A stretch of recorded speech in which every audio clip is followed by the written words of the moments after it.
Magic Treehouse, Book Number 20, Dingoes at Dinnertime, by Mary Pope Osborne.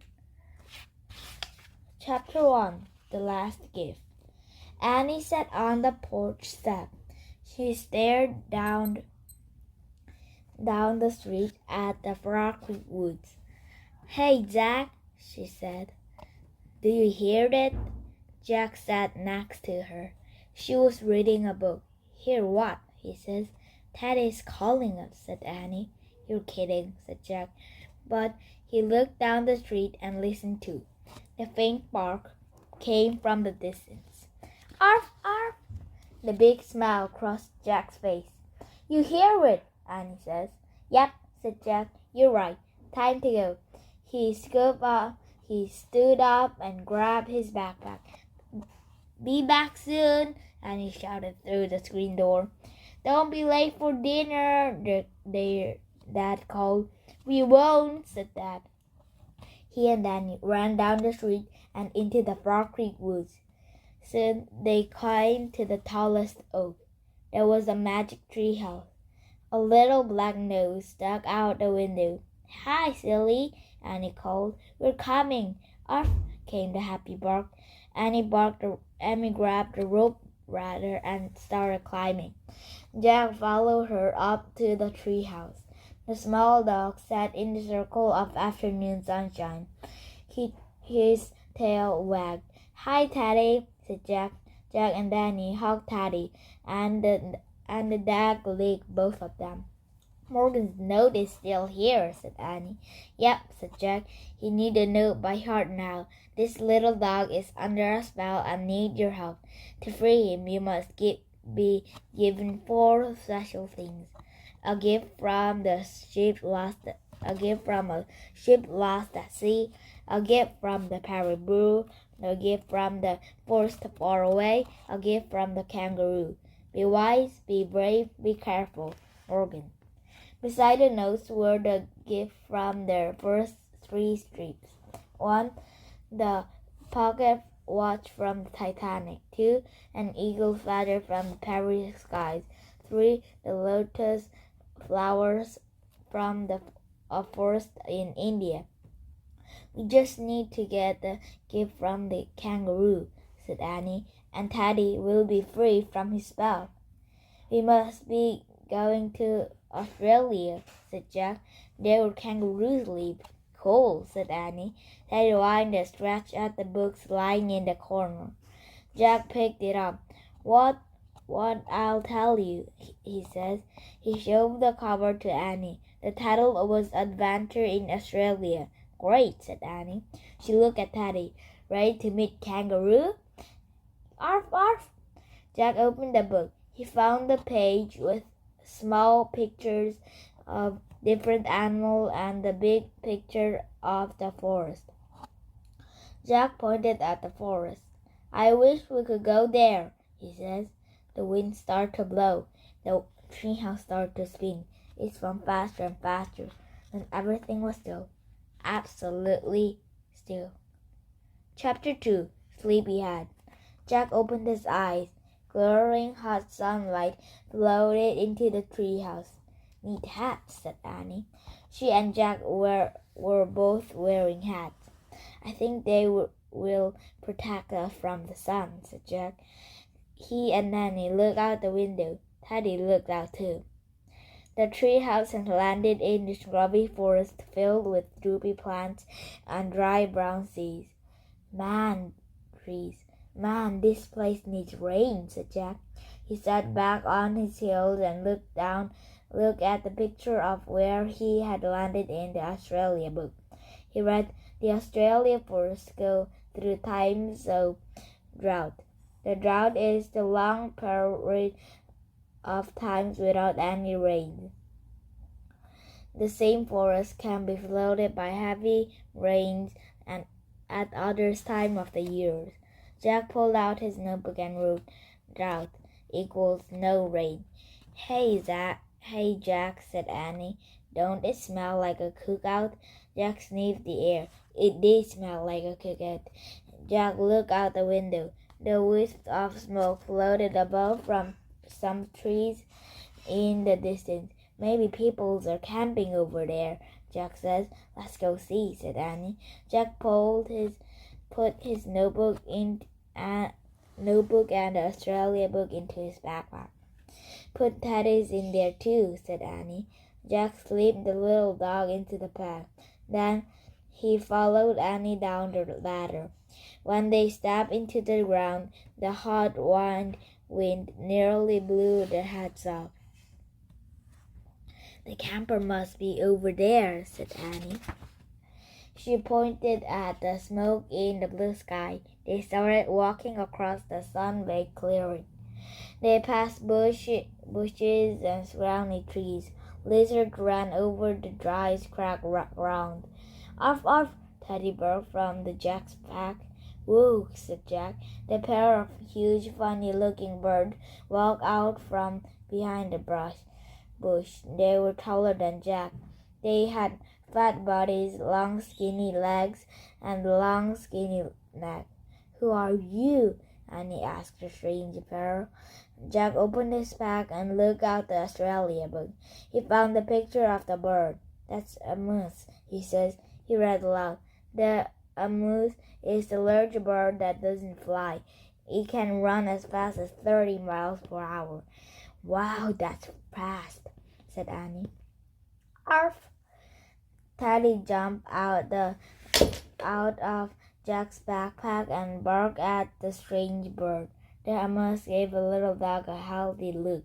Then they turned and walked proudly away.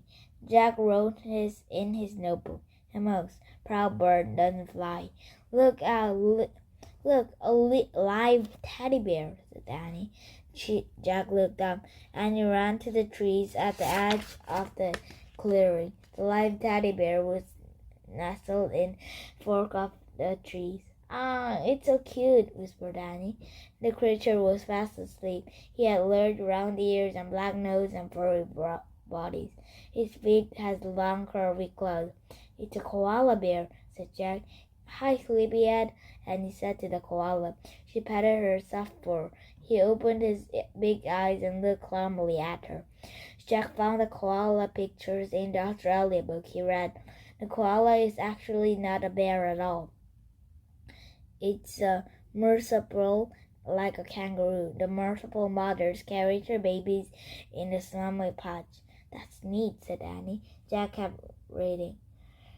"Koalas mostly eat the leaves from the gum trees. So cute. So cutting down gum trees to clear the land has hurt them. Wildflowers are also the throat. Koalas are slow moving and can't escape smoke and flames." Jack pulled out his notebook and wrote, "Wildfires are the threat to koala." "What's wrong, sleepyhead?" Annie asked the koala. "Don't you feel well?" "Don't worry," said Jack. "Listen to this." He read more from the book. "Koalas, like kangaroos, are active at night and sleep during the days. When the sun is hot, the name koalas means no drink because koalas rarely drink water. They got moisture from the leaves they eat." Jack licked his lip. His mouth felt dry. "Speaking of water," he says, "I'm thirsty." "Me too," said Annie. Teddy was panting as if he was thirsty also. "Let's find those campers," said Jack, sighing. "Maybe they can give us some water." Jack put Teddy's back into his pack. He tucked the book under his arms in case he needed to look something up.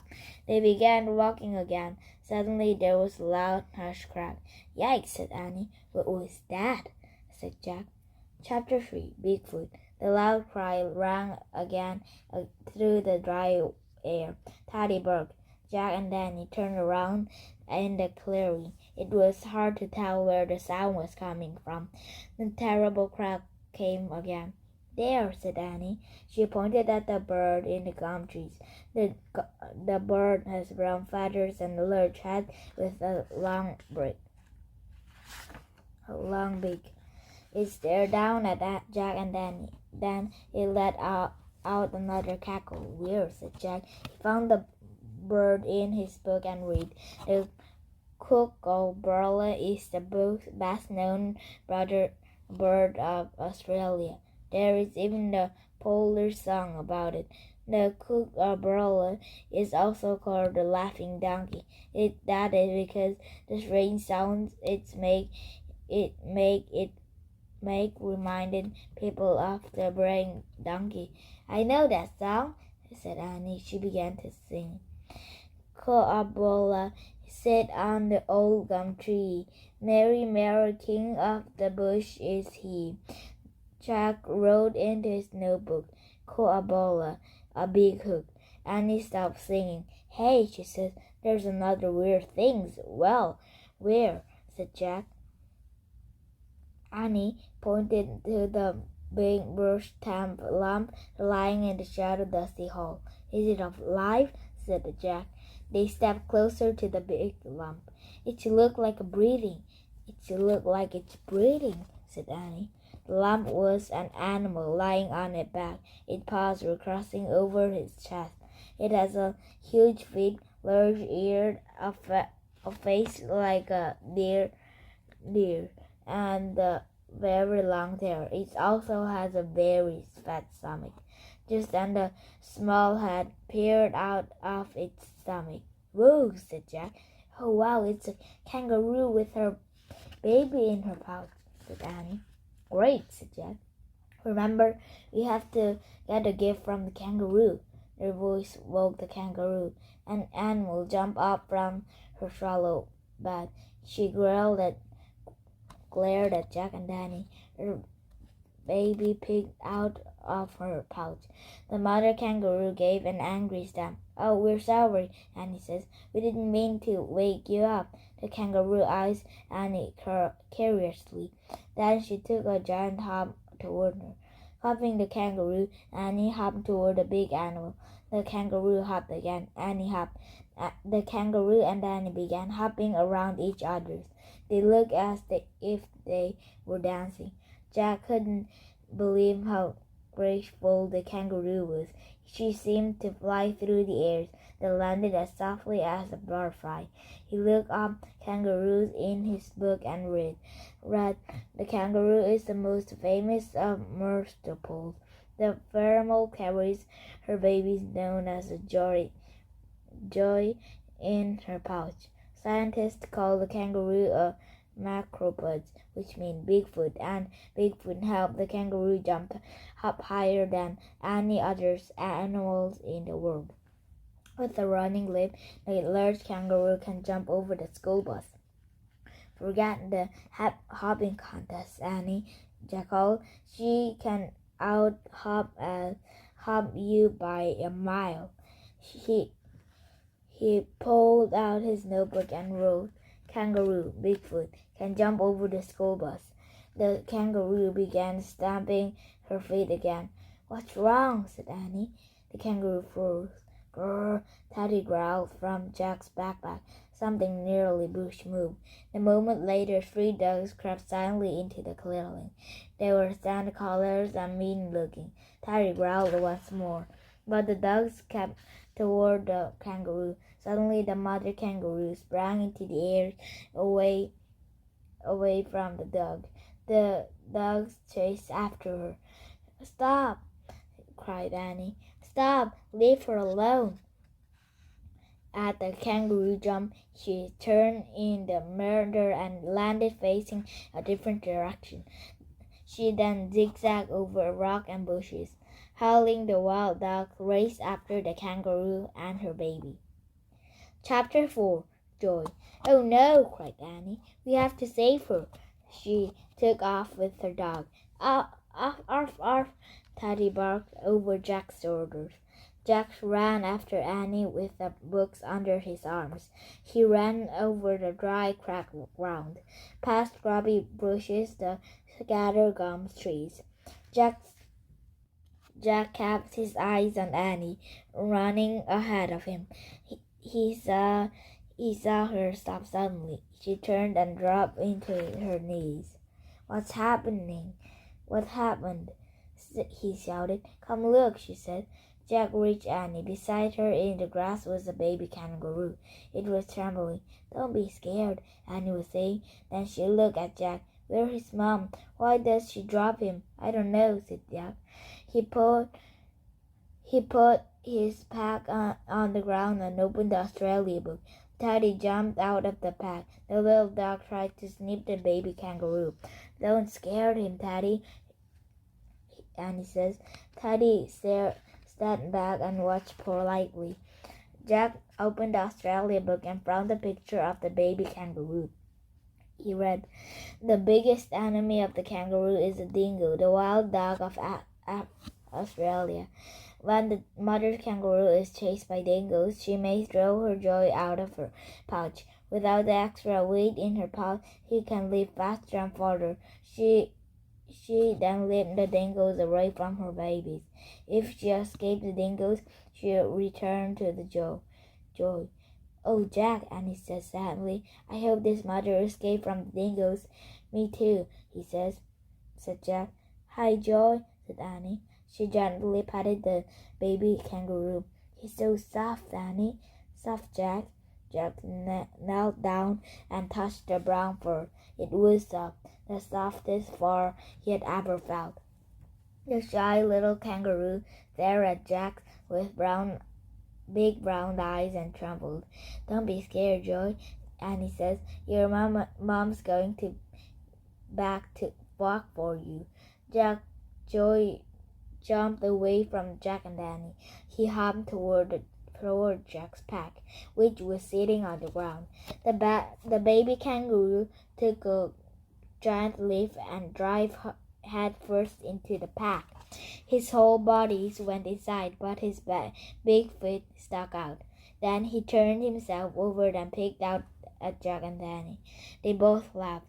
"He thinks your pack is a pouch," said Annie. "I know. Put it on backward. It will feel like when his mom carried him." Jack put his Australia book on the ground. Then Annie helped him put the pack on his chest instead of on his back. The joy was heavy. "There," Annie says, "you look just like a mother kangaroo."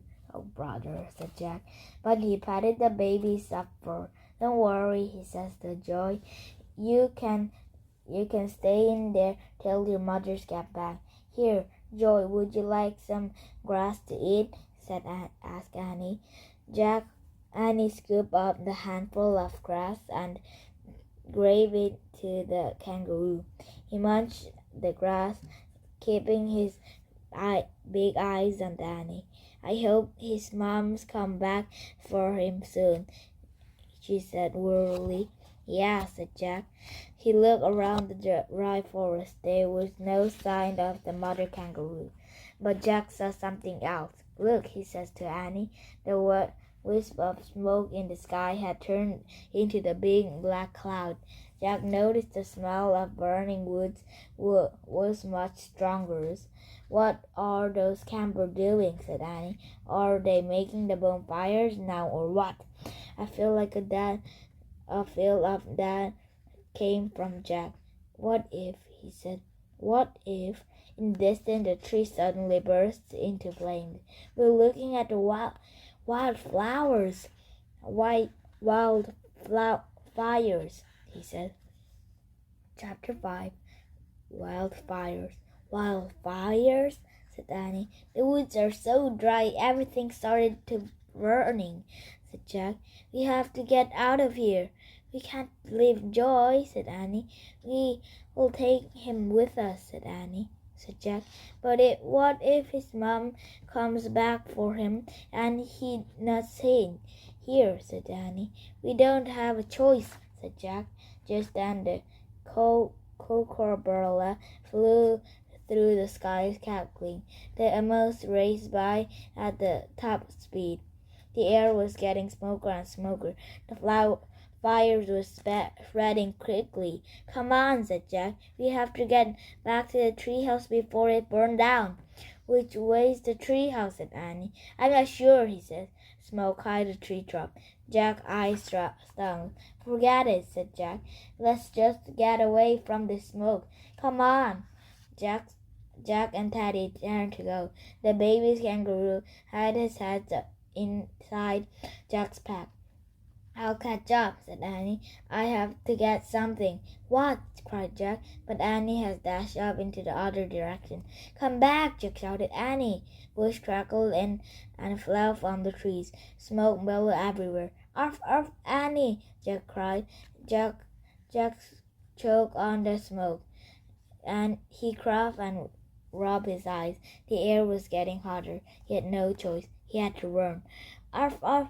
Teddy barked from somewhere ahead. "Hurry, Annie!" Jack called helplessly. Then he took off after Teddy. He scrambled blindly through the bush. All he could do was follow the sound of Teddy's barking. His pack felt heavier and heavier. He held it up with his arms and kept going. Suddenly, Jack heard Annie calling him. Jack stopped. Here, we're here!" he shouted. "Come on, follow us." Annie appeared through the haze of the hot smoke. She was sobbing. Tears streamed from her eyes. She was carrying a koala. "Come on," Jack cried. "Follow Teddy." "Arf, arf!" Jack and Danny carried Joy and a koala. They followed Teddy's barking through the smoky fire-filled forest. Finally, they came to the giant rock. "Arf, arf!" Teddy was standing on the ledge. Behind him was the mouth of the cave. Through the smoke, Jack could barely see the little dog. Teddy barked again, then vanished inside the cave. "Follow him," said Annie. Chapter 6. Hand to Hand. Jack and Danny climbed onto the rock lip and stepped into the cave. The air inside was cleaner and cooler than the air outside. "I can't see anything," said Jack. He patted the head of the baby kangaroo. "Me neither," said Annie. "Arf, arf! I guess we'll have to follow Teddy's bark," said Annie. "Let's hold hands." She held out her free hands to Jack. Jack took it. Then he put his other hands out and touched the walls. The joy moved in his pack. Jack and Danny walked into the darkness. "Arf, arf, arf!"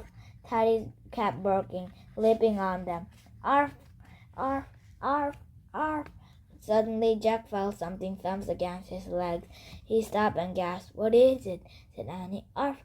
It was Teddy. His tail was wagging and hit Jack's legs. "Where is it, boys?" Jack asked him. Teddy let out a howl. As he howled, an amazing thing happened. The white line began to glow in the air. The glowing line grew until it looked like a giant snake.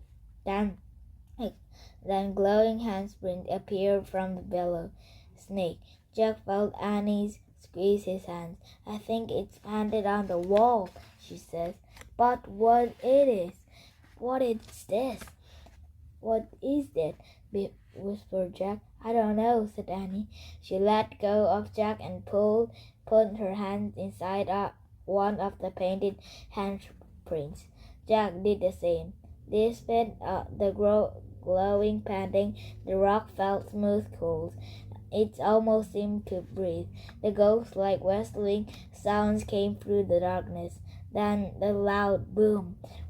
What's that?" Jack quickly took his arms off the wall. The boom came again. "It sounded like thunder," said Annie. "Arf, arf! Teddy's leaving," said Annie. She grabbed Jack's hand. They turned back the way they had come and followed Teddy's barking again. "Arf!" They followed the little dog until they saw the flash of light. "Lightning," said Annie. "Lightning and thunders. We're at the front of the cave. Yay!" Annie pulled Jack toward the mouth of cave and out into the pouring rain. Chapter 7. Rain, Rain, Rain. Rain fell on Jack's hands and on Joy's head. Rain fell on Jack's head and on Teddy's hand and on the koala's head. The Annie's opened her mouth and drank the rainwater. Jack did the same. The water tasted bitter than any waters he even drank. When Jack looked back at the woods, musty screams was rising from the sheer ground and burning bushes. The heavy rain was putting out the fires. You'll be safe now, Annie said to the koalas. I'll put you back in the nice gum trees. Then you can finish your nap. I see trees that's not burned, said Jack. They walked over to the unburned gum trees. Annie placed the koalas in the fork of tree branches. Go back to sleep now, she said softly. Pretend the fire was all a dream. Good night, said Jack. The koala seemed to smile at them. Then he closed his eyes and went to sleep, as if he'd never been disturbed at all. Jack sighed and looked around. Man, he said, we're all lucky that the storm came. And he smiled. It wasn't just luck, she said, it was magic. Magic? Said Jack. Yeah, the glowing hands and the snakes, said Annie. Somehow they brought the storms. That doesn't make sense, said Jack. Jack stirred in his pack. Suddenly, Jack remembered something. Hey, we have to get Joey back to the place where his mom left him, he says, or she wouldn't be able to find him. Where was that place? Said Annie. I don't know, said Jack. He looked around the rainy forest. Everything looked the same. Teddy can find a spot, said Annie. Without even the bark, the little dog took off across the wet, muddy ground. Once again, Jack and Danny followed him. Jack's back began to hurt from carrying Joy. Arf, arf, Jack's and Annie caught up with Teddy's. He stood over the Australia book. It was wet, but not burned. Hurry, we find it.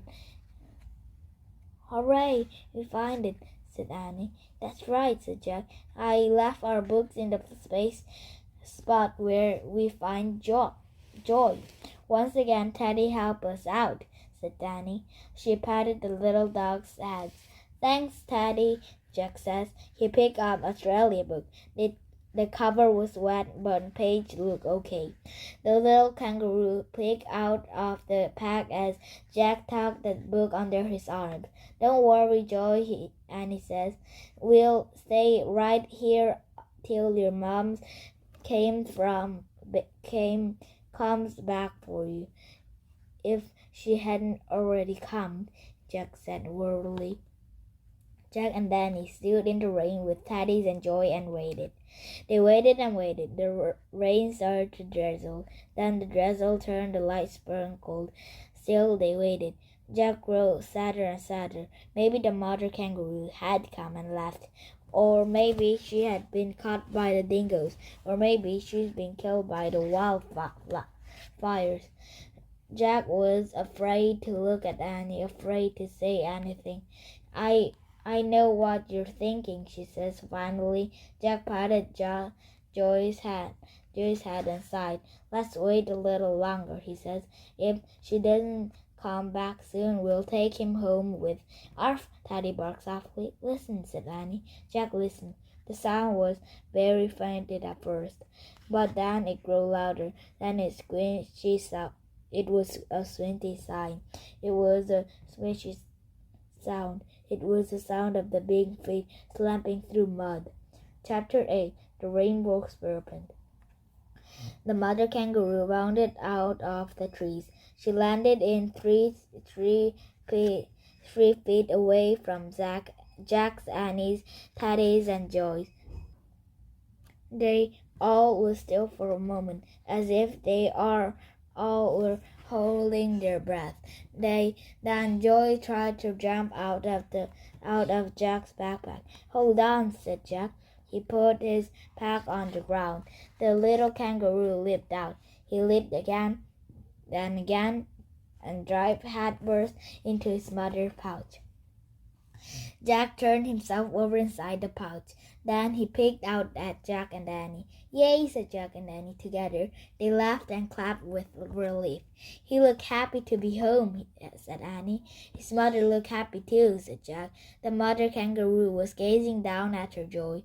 She patted his head with her small paws. Then she looked down at Jack and Annie with soft eyes. "She's saying thanks you to us," Annie says. "You're welcome," Jack says. "It was no problem." Annie told the kangaroo, "You have a great joy." The kangaroo gave a little nod. Then she bent over and used the front paws to pick up a small piece of bark from the wet grass. The kangaroo held the piece of bark out to Jack and Annie. Jack took it from her. "Oh man," he whispered, "it's our gift from the kangaroo." The kangaroo then sprang into the air. She bounded gratefully away through the chilled forest. "Thanks," called Jack. "Bye," called Annie. "Good luck." "Arf, arf," Teddy barked. The rain stopped as Jack studied the piece of bark. There were a tiny painting on it. It was just like a snake painting in the cave. "I wonder what the snake means," said Jack. Jack opened the wet covers of the Australia book. He carefully turned the damp page. He found the picture of the snake painting. "Listen," said Jack. He read, "The first people of Australia are called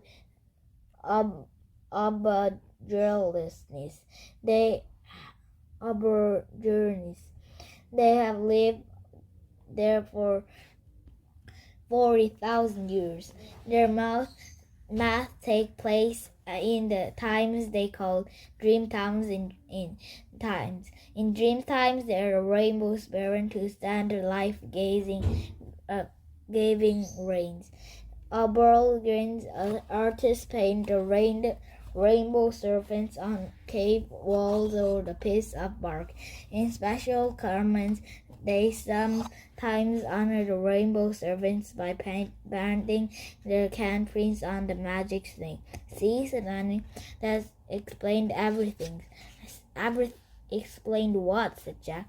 "We put our hands in the painting of rainbow serpents," she says. "It was like a special ceremony, so the rainbow's parents stand the rain and put the wildfires." "Arf," Teddy barked. Jack frowned. "But it's not a real creature," she says. "It's a dream time, not real time." Annie smiled.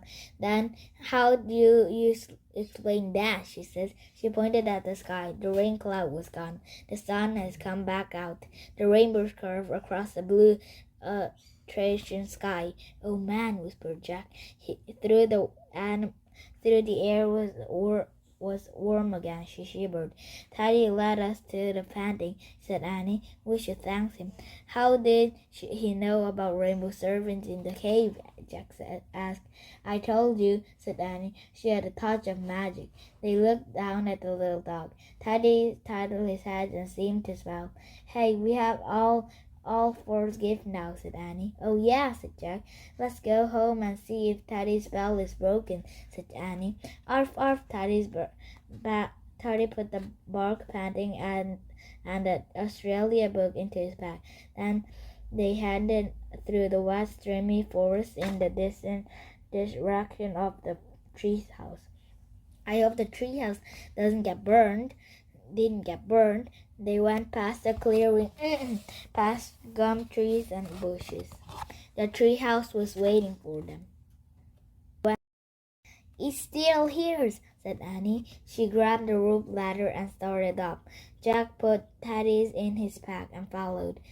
Inside the treehouse, Teddy wiggled out of the packs. He found the Pennsylvania book.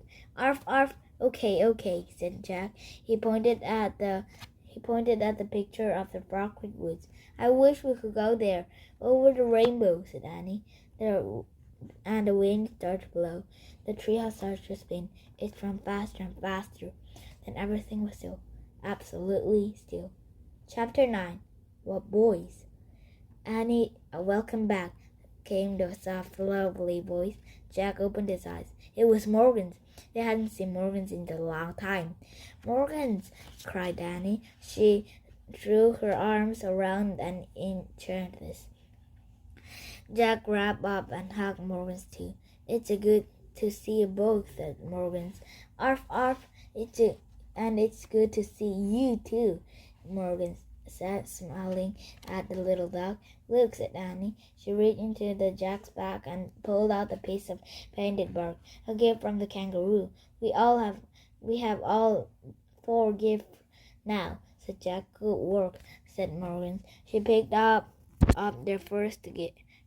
It was the pocket watch from the Titanic. Once upon a time, there was a boy who wasted time, and Morgan says this watch teaches him that the time is very precious. It must be used wisely. Morgans picked up their second gift, the eagle feather from the Locusta Indians. Sometimes the boy was afraid to stand up for himself. She says the eagle feather teaches him that the small creature can be one of the bravest. Morgans picked up the lotus flower from the forest in India. Sometimes a boy did not respect nature. She says this flower teaches him that nature holds many wonders. Morgans picked up the piece of bark with painting of rainbow serpents. Sometimes the boy didn't want to study our times and place. She says this painting teach him there was a mystery, magic, and wisdom in the tedium of ancient peoples. What boys? Jack asked. What are you talking about? Asked Annie. Morgan didn't answer right away. She placed her hands on Jack and Annie's shoulders. Thank you, she says, for helping this boy learn his lesson. Thank you for breaking the spell. What boy? Jack asked again. Arf, arf, arf. Jack and Annie looked down at the teddies. Then something magical happened. In the flutter of time, it spun up the whirlwind. Teddy was tame. He was no longer a dog. He was a boy. Chapter 10. Dream Time. The boy was on the ground on his hands and knees. Meet my young helper from Camelot, said Aunt Morgans. The boy glanced up. He had a freckled face and twinkled dark eyes. His eyes were the same colors that Teddy's fur has been. She looked a bit older than Jack, about 10 or so. Am I back? He asked. You're back, said Annie. The boy leaped up and hugged her. Thank you, he cried. I hope the next time you ask before trying to spell in my spell book, said Morgans. The boy grinned suspiciously. I promise. Then he looked at Jack and Danny. I accidentally changed myself into the dog, he says. Annie laughed. But at least I get to have exciting adventures as a dog, he says. You are the great dog, said Annie. We like you as a Teddy. What is your real name? If you like, you can keep calling me Teddy, said the boy says. Or how about Tad? Okay, Tad, said Annie. Jack just nodded. Tad, he was still in shock. Tad is training to work in my library at Camelot, said Morgans. He has a real gift for magic. Cool, said Annie. And you'll help us a lot, Tad, said Jack, finally finding his voice. Oh no, it was both of you who helped me, said Teddy. You helped break the spell, and I found new stories to take home. You did? said Annie. Teddy nodded.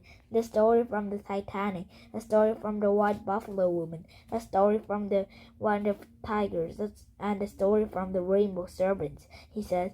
I'll write them down as soon as I get home, so people can read them in Morgan's library. And home is where we must go now. I'm afraid, said Morgan. Oh, said Annie sadly, it's too bad. Yeah, said Jack. He was sad too. I now we will meet again some days, said Ted. I hope so, said Jack. Me too, said Annie. Bye. She started down the ladder. Jack pulled on his pack. With a heavy heart he followed. Then, when they got to the ground, they looked down up. Morgan and Tad were at the window.